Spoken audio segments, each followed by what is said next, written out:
Good evening friends इससे last के lecture में साइंस के पोर्शन में हम लोगों ने मैकेनिकल दैट मीन्स मैकेनिज्म देखा हुआ था किसका, द्रवों का यांत्रिक गुण।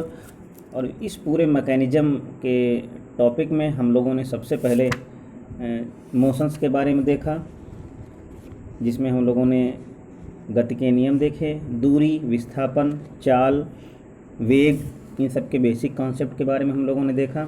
सर्कुलर मोशन के बारे में देखा। इन सब चीज़ों के बारे में हम लोगों ने बात किया हुआ था। उसके बाद फिर हम लोगों ने द्रवों के यांत्रिक गुण के बारे में बात किया हुआ था। द्रवों के यांत्रिक गुणों में हम लोगों ने सबसे पहले जो द्रव्य होते हैं, द्रव्य को हम लोगों ने डिवाइड किया हुआ था। तो उसमें हम लोगों ने ठोस द्रव के बारे में पढ़ा हुआ था, लिक्विड के बारे में पढ़ा हुआ था, फ्लूइड के बारे में पढ़ा हुआ था, प्रत्यास्था की सीमा के बारे में पढ़ा हुआ था, प्रतिबल के बारे में पढ़ा हुआ था, हुक्स लॉ के बारे में हम लोगों ने पढ़ा।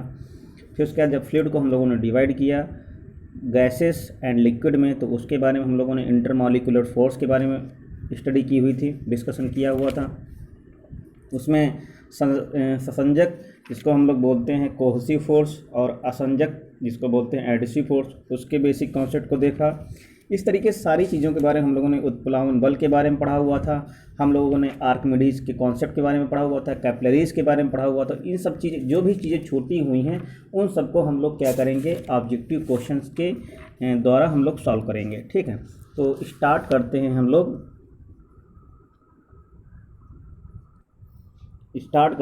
लोग जितने भी कॉन्सेप्ट हम लोगों ने देखे हैं उनके ऑब्जेक्टिव क्वेश्चंस के बारे में। तो यहाँ पे आप लोग सबसे पहला क्वेश्चन देख सकते हैं, इसको हम लोग थोड़ा सा जूम करेंगे।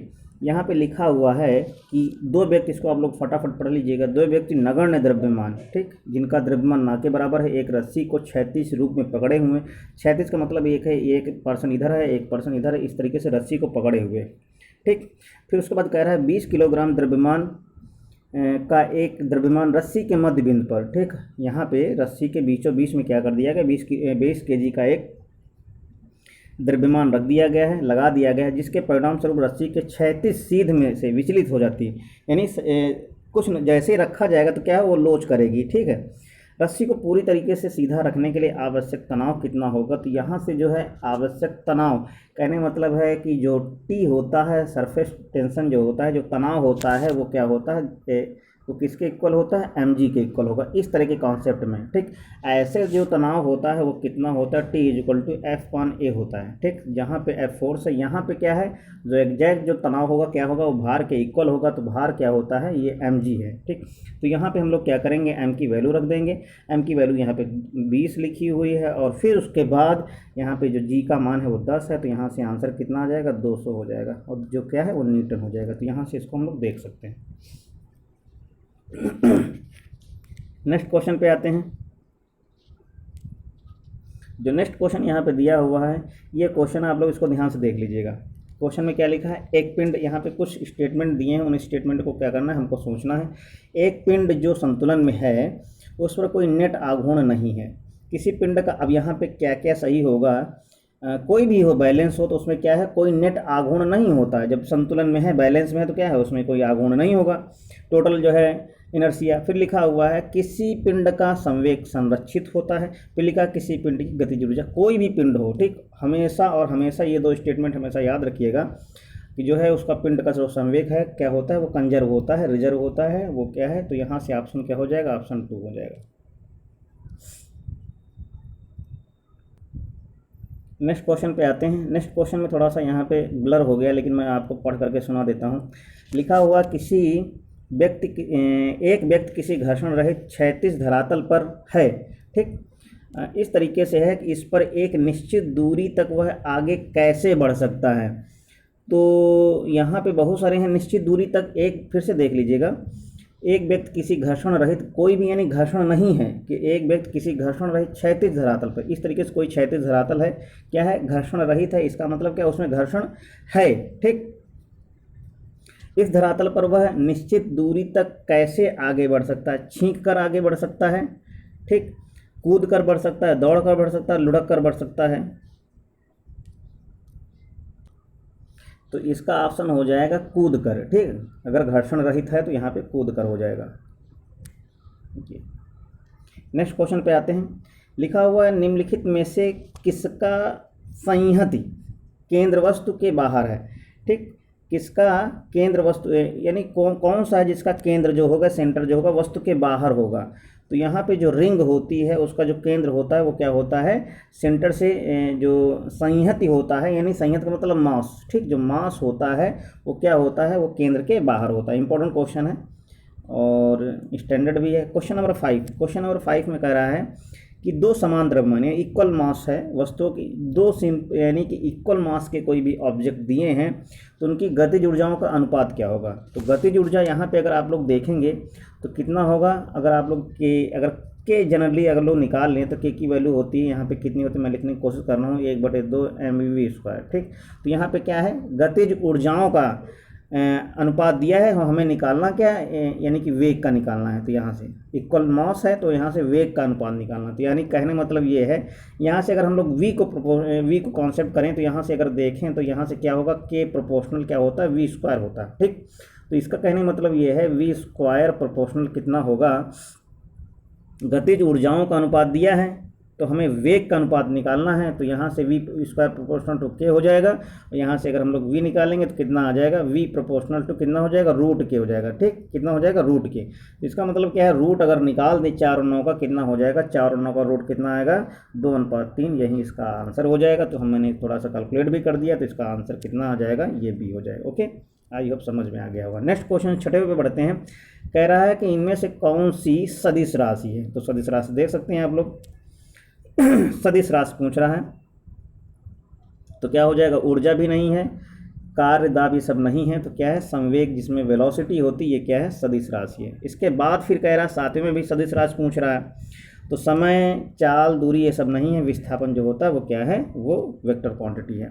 क्वेश्चन नंबर 8 में देख लेते हैं। क्वेश्चन नंबर 8 में कह रहा है कि पदार्थ के संवेग और वेग के अनुपात में कौन सी भौतिक राशि की जाती है, तो यानी कौन सी भौतिक राशि प्राप्त की जाती है। क्या कह रहा है, पदार्थ के संवेग और वेग में इन दोनों का अगर अनुपात निकालेंगे तो संवेग का होता है mv।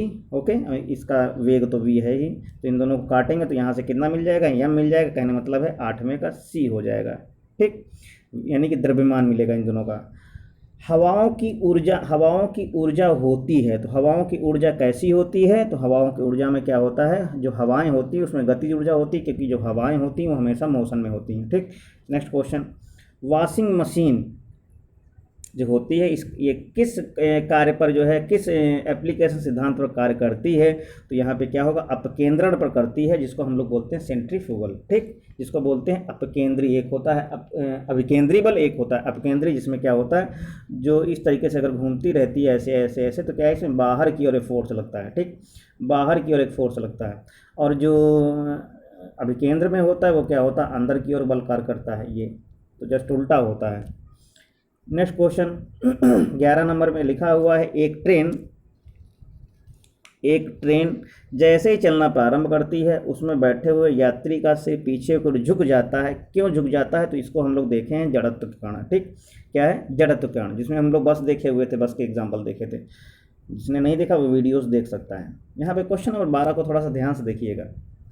12 में लिखा है कि एक ट्रक, एक कार और एक मोटरसाइकिल की गतिज ऊर्जाएं समान है। क्या है, इन दोनों की काइनेटिक एनर्जी क्या है, इक्वल है। ठीक, यदि समान अवरोधक बल लगाया जाए, यानी अपोजिशन में इस तरीके से लगाया जाए, तो वे क्रमशः यानी कितनी कितनी दूरी पे रुकेंगे। समान अवरोधक, जब गतिज ऊर्जाएं इक्वल होंगी तो गतिज ऊर्जाएं मास पे डिपेंड करती हैं। एक ट्रक है, एक कार है, एक मोटरसाइकिल है। ठीक, तो यहाँ पे कह रहा है कि कितनी कितनी दूरी पर, तो दूरी में अब मेरी बात ध्यान सुनना, जो काइनेटिक एनर्जी होती है वो क्या होती है, 1/2। फिर कह रहा है कि समान है, जब ये इक्वल होंगी, मेरी बात ध्यान सुनना, mv²। अगर ये इक्वल है, सब में काइनेटिक एनर्जी अगर इक्वल है, तो जब उस पर अवरोधक बल लगाया जाएगा तो यहाँ से कहने मतलब उनकी वेलोसिटीज़ भी इक्वल है। वेलोसिटी इक्वल है, इसका मतलब क्या है, वो वेलोसिटी इक्वल है, इसका मतलब वो समान डिस्टेंस को समान टाइम पे कवर करती है। तो वहाँ पे क्या हो जाएगा, तो जब समान, कहने मतलब जैसे काइनेटिक एनर्जी उनकी इक्वल होगी, यहाँ पे इस चीज़ को ध्यान रखना है, गतिज ऊर्जाएं उनकी समान है।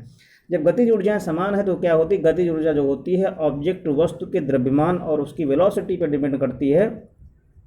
इसका मतलब ये है, वेलोसिटी का मतलब ये है कि जितनी भी हैं गाड़ियां हैं, चाहे वो ट्रक हो, चाहे कार हो, चाहे मोटरसाइकिल हो, वो सब की सब क्या है, समान टाइम में समान डिस्टेंस कवर करती हैं। तो उसी तरीके से उनको रोकने के लिए भी क्या करना पड़ेगा, हमको इक्वल फोर्स लगाना पड़ेगा। ठीक, तो यहाँ पे क्या करना, इसका आंसर क्या हो जाएगा, ये जो है सी वाला ऑप्शन जो है 12वें का सही हो जाएगा। बात समझ में आई। नेक्स्ट क्वेश्चन पे आते हैं इधर।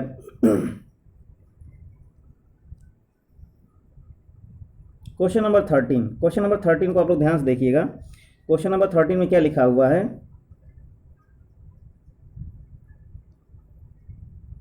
ये थोड़ा सा ब्लर है लेकिन मैं उसको पढ़ करके सुना देता हूँ। क्वेश्चन नंबर 13 में कह रहा है कि एक तेल से अंशतः भरा हुआ तेल का एक टैंकर जो है, क्या है, एक टैंकर है जो तेल से भरा हुआ है, समतल सड़क पर आगे की ओर एक समान त्वरण से यानी जा रहा है। कोई समतल प्लेन रोड है उस पर जा रहा है। तो यहाँ पे कह रहा है कि तेल का मुक्त पृष्ठ, जो उसका पृष्ठ है वो क्षैतिज बना रहेगा, जो जो जो ऑयल है वो कैसा बना रहेगा, यहाँ पे ये देखना है। तो क्षैतिज बना रहेगा, एक ये कह रहा है। फिर उसके बाद कह रहा है क्षैतिज से इस प्रकार आनत होगा, यानी कि लुढ़केगा, पिछले सिरे पर कम गहराई पर होगी। ठीक, ये कह रहा है। आनत का मतलब आगे बढ़ जाएगा तो पीछे ये हो जाएगा। फिर कह रहा है क्षैतिज से इस प्रकार आनत होगा, इस तरीके से लुढ़केगा कि पिछले सिरे पर अधिक गहराई होगी, ये कह रहा है। फिर लिखा है परवलयाकार वक्र का होगा, तो इसमें कोई डाउट नहीं है। जिस तरीके से स्लोप ऐसे ऐसे होता है, इसका मतलब ये है कि जैसे ही, कुछ ऐसा नहीं कि एकदम से, कहने मतलब है जैसे ये जो ऑप्शन ऊपर के लिखे हुए यानी क्षैतिज ही बना रहेगा, अगर चल रहा है तो ना तो ये सही है, ना तो ये सही है, ना तो ये सही। इसका कहने मतलब ये है कि अगर इस तरीके से तो ऐसे बढ़ जाएगा, ऐसे तो इम्पॉसिबल है कभी भरना। यानी जैसे आगे का ये ट्रक का पोर्शन बना हुआ है, ये पूरी पूरी ट्रक की टाली है, तो यानी यहाँ का पूरा तेल सिस्टम से उड़ करके यहाँ आ जाएगा, तो ऐसा नहीं। तो कह यानी कैसा होगा, इस तरीके से हो जाएगा, ऐसे ऐसे। तो इस तरीके से होने का मतलब क्या है, ये जो ये परवलयाकार वक्र है, यानी ऐसा, इस तरह से अगर स्लोप उछलेगा फिर नीचे आएगा, फिर उछलेगा फिर नीचे आएगा, इस तरीके से होगा, ऑयल होगा। लेकिन ये है जो ऊपर के दिए हुए थे ना, तो क्षैतिज रहेगा, यानी क्षैतिज का मतलब क्या है, जमा हुआ, तो तेल तो जम नहीं सकता ना, तो इसका मतलब है डी ऑप्शन सही होगा। ठीक, यहाँ से डी वाला ऑप्शन सही होगा। नेक्स्ट क्वेश्चन पे बढ़ते हैं, 14 पे। 14 को देख लेते हैं, आप लोग भी पढ़ लीजिएगा। 14 में कह रहा है कि ये स्टेटमेंट दिए हैं, कह रहा है कि पहले इसको पढ़ लेते हैं। एक तीक्ष्ण वृत्ताकार पथ पर तीव्र गति से जाता हुआ 4 पहिया वाला वाहन, यानी कैसा, इस तरीके से वृत्ताकार ऐसे ऐसे है यहाँ पे, यानी बहुत स्पीड से जा रहा है, इस तरीके से मुड़, यानी कोई ट्रक है चला जा रहा है इस तरीके से। अब चला जा रहा है, तब कह रहा है बाहरी पहियों पर उल्टेगा। जब उल्टेगा तो यानी उलटने वाली कंडीशन यहाँ पे बता रहा है। बाहरी पहिए यानी कहने मतलब इस तरीके से अगर मैं बना दे रहा हूँ, इस तरीके से एक ट्रक में बना दे रहा हूँ, ये वैसे बहुत अच्छी आर्ट नहीं है, ये है, यहाँ पे इसके पहिए हैं। ठीक, ये पहिए हैं, ये पहिए, इस तरीके से बाहरी पहियों पर लुढ़केगा, कहने मतलब जो बाहर के पहिए हैं एक्सटर्नल, उस पर लुढ़केगा। फिर उसके बाद अंदर के पहियों पर लुढ़केगा। तो कभी भी आप देखा होगा जब इस तरीके से यानी घुमा, अगर इस तरीके से जा रहा है, ठीक, अगर ये वृत्ताकार पथ है और ये ट्रक ऐसे जा रहा है, इस तरीके से घूम रहा है, तो कहने मतलब जैसे घूमेगा तो अंदर के पहियों की तरफ घूमेगा कि बाहर के पहियों की तरफ घूमेगा, तो अब डिपेंड करता है कि स्लोप ढाल किधर है। ठीक, तो यहाँ पे जो है ऑप्शन एक तो ये हो सकता है बाहर के पहियों में लुढ़केगा, फिर लिखा बाहर की तरफ फिसलेगा। तो दो, यहाँ पे दो जो ऑप्शन हो सकते हैं, 1 और 3। ठीक, तो यहाँ पे ये कंडीशन हो जाएगी, ए ऑप्शन। क्वेश्चन नंबर 15 कह रहा है त्वरण ज्ञात करने का कौन सा सूत्र है। तो त्वरण ज्ञात करने का मतलब यही सूत्र होगा, 15वें का ए हो जाएगा। ठीक, कहने का मतलब क्या है, वेग परिवर्तन हो गया, डिफरेंस हो गया और फिर समय से भाग कर दिया गया। न्यूटन का पहला नियम, अब न्यूटन का पहला नियम भी आप लोग सारा हमने पढ़ा ही दिया है कि न्यूटन के नियम कौन कौन से थे। तो यहाँ पे 16वें का कौन सा हो जाएगा, आप लोग देख लीजिएगा। जो पहला नियम है उसको हम लोग जड़त्व का नियम भी बोलते हैं, विरामावस्था का नियम भी बोलते हैं। रॉकेट किस सिद्धांत पर काम करता है, न्यूटन के पहले नियम, द्वितीय नियम, तो यहाँ पे न्यूटन का तृतीय नियम हो जाएगा। 17 का कौन सा हो जाएगा, ए हो जाएगा। ठीक, क्वेश्चन नंबर 18 को भी देख लीजिएगा। पत्थर को ठोकर मारने से व्यक्ति को चोट लगने का कारण क्या होता है। तो चोट लगने का कारण क्या होता है, प्रतिक्रिया, क्रिया प्रतिक्रिया होती है, यानी जितना हम उस पर फोर्स लगाते हैं उतना ही हमारे ऊपर भी फोर्स लगता है। एक समान गति वाला पिंड 19 में देख लीजिएगा, क्या त्वरित नहीं होता है। भाई त्वरित तो होगा ही, एक समान गति वाला। ठीक, त्वरण तो उसमें आना ही आना है। अब त्वरित हो सकता है, एक समान गति वाला पिंड जो है त्वरित हो सकता है, 19वें का बी हो जाएगा। ठीक, ये यहाँ पे देखते हैं 20वें में कह रहा है लिफ्ट में मनुष्य का प्रत्यक्ष वजन वास्तविक वजन से कम रहता है, क्यों? अब यहाँ पे इसका भी लॉजिक देख लेते हैं। यानी कि लिफ्ट जो है समान गति से नीचे आ रही है, तो ऐसा भी नहीं। एक्चुअली में होता क्या है, यहाँ पे वो ऑप्शन भले ना दिया और भारहीनता का अनुभव होता है। भारहीनता का अनुभव होने के कारण जो है लिखा हुआ जब लिफ्ट नीचे की ओर जा रही हो, जब नीचे की ओर जाती है तो हमें क्या लगता है, भारहीनता का अनुभव होता है, ठीक। और ऊपर की ओर जाने पे नहीं, केवल नीचे पे आने पे ही होता है, तो यहाँ पे सी वाला ऑप्शन हो जाएगा। क्वेश्चन नंबर अब आगे देखते हैं यहाँ पे 21। क्वेश्चन नंबर 21 में कह रहा है कि गतिपालक चक्र भाप इंजन का महत्वपूर्ण हिस्सा क्यों होता है। 21 में कि गति को समान रखने में इंजन की सहायता करता है, यही है जो पहला लिखा हुआ, और तो कोई होगा ही नहीं। फिर उसके बाद लिखा हुआ है क्वेश्चन नंबर 22 में किसी उपग्रह में अंतरिक्ष यात्री द्वारा गिराया गया चम्मच। ये बहुत बढ़िया क्वेश्चन है। तो क्या है, फर्श पर गिर जाएगा, यानी अचल रहेगा, यानी चलेगा ही नहीं, यानी अंतरिक्ष से फेंक दिया गया तो क्या है, चलेगा ही नहीं, ये तो है नहीं। फर्श पर गिरेगा, ये भी नहीं है। उपग्रह की गति का क्या करेगा, अनुसरण करेगा, यानी जैसा क्या है वो, क्योंकि अब स्वतंत्र हो जाएगा, यानी वो भी क्या करेगा, जैसे जैसे उपग्रह नाच रहा है वैसे क्या है वो भी नाचने लगेगा, अनुसरण करेगा, इसका मतलब ये है। दूध को मथने पर क्रीम क्यों अलग हो जाती है, तो यहाँ पे अपकेंद्र बल लगेगा, जिसको हम लोग देख चुके हैं। फिर उसके बाद एक समान वेग से गति कर रही गाड़ी में एक व्यक्ति, ये इसको पढ़ लीजिएगा, एक व्यक्ति प्लेटफार्म पर क्या किया है, प्लेटफार्म पर एक गेंद गिराता है, ठीक। गाड़ी चल रही है और गाड़ी में है, प्लेटफार्म पर क्या करता है, गेंद चलाता है। प्लेटफार्म पर खड़े एक प्रेक्षक द्वारा देखे जाने पर गेंद का पथ कैसा होगा, तो कैसा पथ होगा, परवलयाकार होगा, जिसको हम लोग अभी देखें, ठीक। ये यहाँ पे है एक गोली टकराती है और अनुप्रस्थ घर्षणहीन मेज पर पड़े एक ठोस ब्लॉक में धंस जाती है। इस प्रक्रिया में कौन सी राशि, इनमें से कौन सी जो है राशि सुरक्षित होगी, तो क्या केवल संवेग जो है कंजर्वेशन में रहेगा और बाकी सब वैसे रहेंगे। एक मकान की छत से भूमि की ओर एक पत्थर गिराया जाता है, ठीक। उस पत्थर की गतिज ऊर्जा अधिकतम कब होगी, कोई भी एक मकान से क्या है, मकान की छत से भूमि की ओर एक पत्थर क्या है गिराया जाता है मकान से, उस पत्थर की गतिज ऊर्जा क्या होगी, तो पत्थर की गतिज ऊर्जा कैसी होगी, भूमि पर ठीक पहुंचने से पहले, यानी अधिकतम कब होगी, जैसे ये भूमि है यहाँ से गिराया गया तो अधिकतम गतिज ऊर्जा कब होगी, ठीक पहले, यानी पत्थर पे जैसे ही यहाँ पे जैसे टकराएगी तो यहाँ पे शून्य हो जाएगी, ठीक पहले मैक्सिमम रहेगी, तो इसको है यानी टकराने से जस्ट तुरंत, यानी 1 सेकंड 2 सेकंड पहले। अब यहाँ पे रॉकेट की गति पर निम्नलिखित में से कौन सा संरक्षण लागू होता है, 27, ये तो बहुत अच्छे से हम लोग जानते हैं, संवेग संरक्षण है, ठीक। तो ये हो जाएगा क्वेश्चन नंबर कौन सा, 28, ठीक। लिखा हुआ न्यूटन में से निम्नलिखित में से किसने न्यूटन के पूर्व ही बता दिया था कि सभी वस्तुएं पृथ्वी की ओर गुरुत्वाकर्षण, यानी गुरुत्वाकर्षण लगता है सभी ऑब्जेक्ट पे, तो किसने बता दिया था 28 का, तो किसने बता दिया था, ब्रह्मगुप्त, यानी पहले की कहानियां हैं, ठीक। गुरुत्वाकर्षण का सिद्धांत किसने दिया, तो गुरुत्वाकर्षण का सिद्धांत किसने दिया, तो बहुत पहले से कहानी हम लोग पढ़ते चले आ रहे हैं कि जो आइजैक न्यूटन ने दिया। कई भी न्यूटन है, तो कौन है यहाँ पे जो न्यूटन का नाम हम लोग सुनते हैं वो आइजैक न्यूटन है। और निम्नलिखित अंतरिक्ष यात्री निर्वात में खड़े नहीं रह सकते, अंतरिक्ष यात्री निर्वात में खड़े नहीं रह सकते, क्यों, अब ये बहुत ही इंपॉर्टेंट क्वेश्चन है, 30 नंबर। तो क्या है, क्योंकि निर्वात में जैसे खड़े रहेंगे तो वहाँ पे क्या बैलेंसिंग नहीं होगी, वहाँ पे गुरुत्वाकर्षण नहीं होगा, गुरुत्व नहीं होगा, ठीक, गुरुत्व नहीं होगा, तो ये हो जाएगी, इसका आंसर ये हो गया। अब आगे, अंतरिक्ष यान जो चक्कर लगा रहा है से एक सेब छोड़ा जाता है, अंतरिक्ष यान से एक सेब छोड़ा जाता है। अब यहाँ पे अंतरिक्ष यान पे है, तो जैसे अभी एक क्वेश्चन आया था कि यानी उसी के जो है साथ साथ जो है उपग्रह के साथ साथ क्या है गतिमान रहेगा, तो यहाँ पर भी यही ऑप्शन सही हो जाएगा, ठीक। Question number option C. लकड़ी, लोहे व मोम के समान आकार के टुकड़ों को समान ऊंचाई से पृथ्वी पर, यानी इतनी चीज़ें हैं, लकड़ी है, लोहा है, मोम है, ये जो समान आकार के टुकड़ों को समान ऊंचाई से पृथ्वी पर गिराया जाता है, कौन सा टुकड़ा सर्वप्रथम पृथ्वी की सतह पर पहुंचेगा। 32वां क्वेश्चन बहुत ही आसान, ये जो है यहाँ पे क्या है, सब पे यानी समान ऊंचाई से जो सभी एक साथ साथ पहुँचेंगे, ठीक, ये हो जाएगा लॉजिक इसका। हवा में लोहे और लकड़ी हवा में लोहे और लकड़ी के समान भार के गेंद को समान ऊंचाई से गिराने पर तो क्या है, दोनों यानी जितनी भी हैं दोनों एक साथ गिरेंगी, तो 33 कौन सा हो जाएगा, जो अभी हम लोग देखे हैं, तो उसके अब यहाँ पे क्या है, हवा में है। अब यहाँ पे जो इससे पहले इसको देख लीजिएगा, इसमें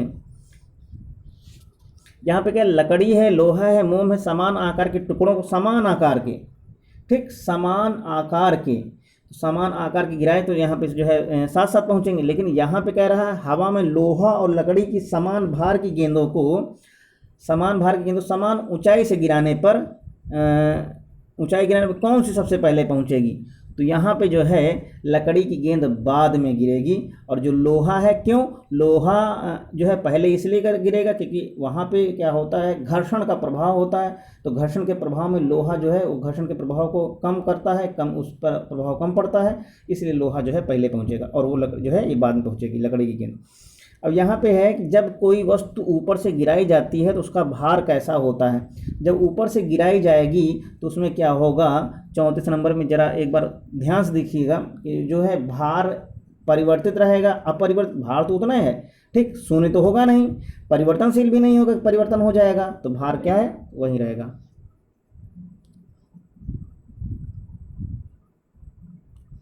नेक्स्ट क्वेश्चन यहाँ पे 35 नंबर देख लीजिएगा। दो गेंदे हैं ए और बी, उनके भार दिए हैं, उन्हें 20 मीटर की ऊंचाई से गिराया जाता है, निम्नलिखित में से कौन सा सही होगा। तो कौन सा सही होगा यहाँ पे, अब यहाँ पे लिखा हुआ है कि यहाँ पे दो गेंदे हैं, ठीक, दो गेंदे हैं, एक 10 केजी की एक 1 केजी की। जब समान हाइट से उनको गिराया जाता है तो दोनों क्या होंगी, साथ साथ पहुँचेंगी भूमि पर, ए और बी एक साथ पहुँचेंगी, ठीक। तो एक ये हो गया। 36 को देख लीजिए। किसी पिंड का भार होगा कहाँ पे अधिक होगा, तो ध्रुवों पे जो है सर्वाधिक रहेगा किसी भी पिंड का भार, इसको हमेशा याद रखिए। पीसा की झुकी हुई मीनार गिरती नहीं है, तो यहाँ पे क्यों नहीं गिरती है, इसका गुरुत्वाकर्षण न्यूनतम स्थिति में होता है। ये सारी चीज़ें हैं, इनको आप लोग पढ़ सकते हैं। और यहाँ पे वह शीर्ष में पतली है, गलत है। वह बड़े क्षेत्रफल आकार में, ये भी गलत है। इसका गुरुत्वाकर्षण न्यूनतम होता है, गलत। ये वाला सही है, डी वाला। गुरुत्व केंद्र से जाने वाली ऊर्ध्वाधर रेखाएं तल के अंदर रहती, तो इसलिए जब है बैलेंस बना कर रखती हैं।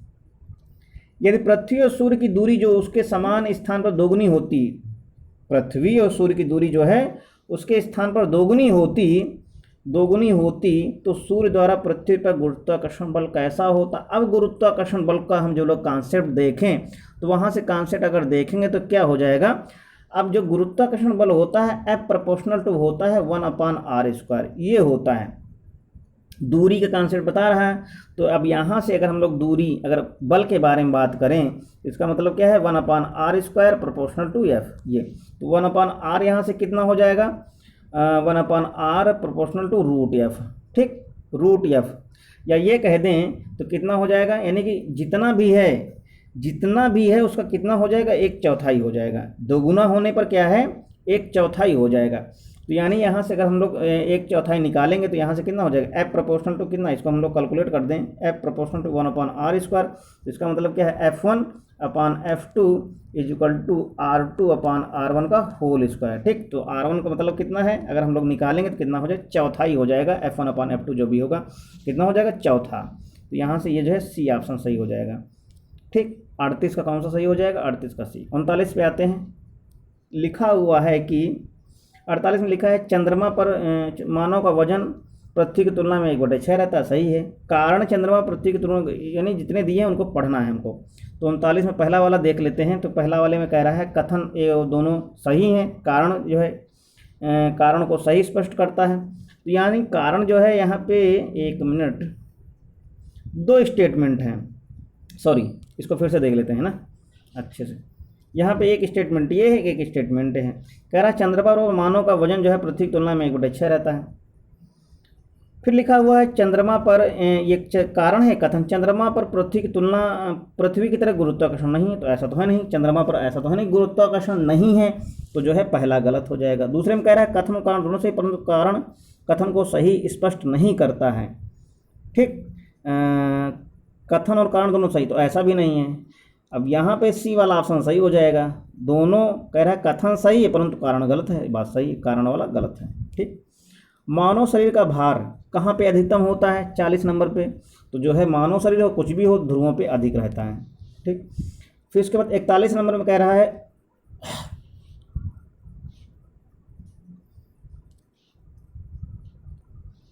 41 नंबर में ये कह रहा है कि यदि पृथ्वी का गुरुत्वाकर्षण बल अचानक लुप्त हो जाए तो निम्न में से कौन से परिणाम सही होगा। कौन सा परिणाम सही होगा, वस्तु का भार शून्य हो जाएगा परंतु द्रव्यमान वही रहेगा, यही सही, ठीक, ये हो जाएगा सही। 42, पृथ्वी के चारों ओर परिक्रमा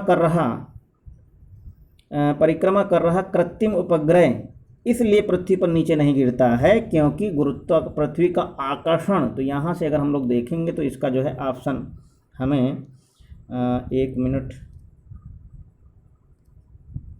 तो इसके सारे ऑप्शन यहाँ पे देख लेते हैं। एक यहाँ पे 2 लिखे हैं, यानी कहने मतलब यह है कोई भी अगर पृथ्वी का जो है परिक्रमा कर रहा है, पृथ्वी के चारों ओर परिक्रमा करे कृत्रिम उपग्रह, जितने भी ये पृथ्वी है इसके चारों ओर जितने भी उपग्रह कर रहे हैं परिक्रमा कर रहे हैं, इसलिए यानी पृथ्वी पर नहीं गिरते हैं। क्यों नहीं गिरते, इनका कारण देख लेते हैं। यहाँ पे लिखा उतनी दूरी पर अस्तित्व नहीं होता है, चंद्रमा के आकर्षण से निष्क्रिय हो जाते, तो ऐसा भी नहीं है। ठीक है, यहाँ पे इसका एक ऑप्शन और दिया है, इसको भी देख लेते हैं, यानी कि उसकी नियमित चाल के लिए आवश्यक गति प्रदान करता है, ऐसा भी नहीं है। फिर लिखा उसकी गति के लिए आवश्यक त्वरण उत्पन्न करता है, तो यहाँ पे क्या हो जाएगा 42 का डी हो जाएगा। ठीक, तो यहाँ पे 42 का डी आप लोग लगा लीजिएगा।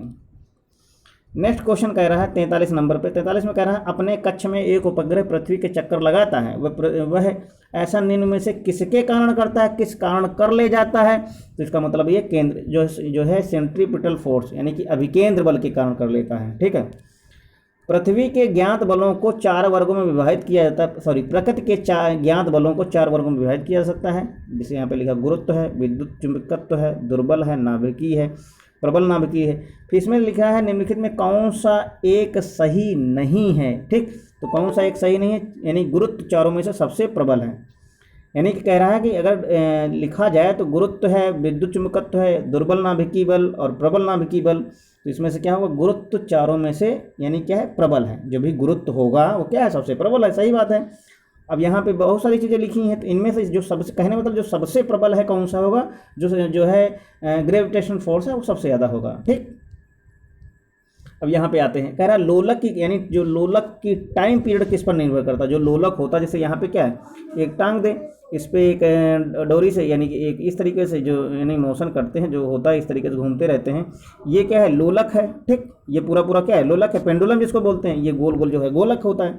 इसका टाइम पीरियड किस पर डिपेंड करता है, तो जिसका टाइम पीरियड होगा वो किस इसकी लंबाई पे जो लोलक है पेंडुलम है उसकी लेंथ पे डिपेंड करता है, क्योंकि एक होता है फार्मूला कि T = 2π√L/g, इसको याद कर लीजिएगा √L/g। तो किस पे निर्भर करता है, L पे भी निर्भर करता है, ग्रेविटेशन पे भी निर्भर करता है। लोलक घड़ियाँ गर्मियों में सुस्त क्यों हो जाती हैं, सुस्त क्यों हो जाती हैं, या तो सुस्त इसलिए हो जाती हैं कि लोलक की जो होती है लंबाई जो होती है बढ़ जाती है। ठीक, लंबाई बढ़ जाती है तो टाइम ज़्यादा लग जाता है, इसका यही तो है, यानी कहने मतलब ये है T = 2π√L/g होता है। ठीक, जब जो है क्या होता है गर्मियों में इनकी लेंथ बढ़ जाती है, जब लेंथ बढ़ जाएगी तो टाइम ज़्यादा लगेगा, यानी ज़्यादा यानी बहुत टाइम यानी लेंगी घूमने में, जो टाइम ज़्यादा लेंगी इसका मतलब स्लो हो जाएगी। इस पे आते हैं, एक लड़की झूले पर बैठी स्थिति में झूल रही है, यानी झूले पर बैठ करके झूल रही है ना, बैठ करके झूल रही है। उस लड़की के खड़े होने पर क्या होगा, आवर्तकाल क्या होगा, बढ़ जाएगा, घट जाएगा, क्या होगा, तो आवर्तकाल क्या हो जाएगा, कम हो जाएगा। ठीक, क्या हो जाएगा, कम हो जाएगा। निम्नलिखित में से अब यहाँ पे लिखा हुआ विचार कीजिए, तो विचार कीजिए कौन सा होगा, तो यहाँ पे क्या है यानी कथनों पर विचार करना है। इसको थोड़ा सा और आगे देख लेते हैं। 48 का ये इस पे ऑप्शन यहाँ पे दिए हैं 1 2 3 4 1 2 3। तो सबसे पहले यहाँ पे पढ़ लेते हैं सारे ऑप्शनों को। तो यहाँ पे 48 में जो है अगर पहला यहाँ पे पढ़ते हैं तो पहले में लिखा हुआ है कि क्या लिखा है, एक गोला माध्य स्थित स्थान से गुजरता है, त्वरण शून्य हो जाता है, आवर्तकाल में एक ये हो गया, एक ये हो गया, एक ये, इन सबको पढ़ते हैं और ऑप्शन पे देखते हैं तो यहाँ पे कितना हो जाएगा। तीसरे ऑप्शन को ध्यान से देखते हैं। तीसरे ऑप्शन में लिखा हुआ है कि 1 मिनट, ये हो गया ये तीसरा ऑप्शन, इसको देखिए, दोलन के दौरान जब गोला चरम स्थिति पर पहुंचता तो उसकी गति और त्वरण दोनों शून्य हो जाते, तो ये गलत है, बाकी सब सही है। ठीक, तो यहाँ पे 1 2 4 कौन सा हो जाएगा, ये हो जाएगा सी वाले ऑप्शन में। ठीक है, ये अब यहाँ पे आते हैं, पेंडुलम घड़ी तीव्र गति से चल सकती है, कब चल सकती, तो शीत ऋतु में जो है चल सकती स्पीड से। ठीक, 49 कौन सा हो जाएगा, बी हो जाएगा। पेंडुलम का पलायन वेग कितना होता है, सॉरी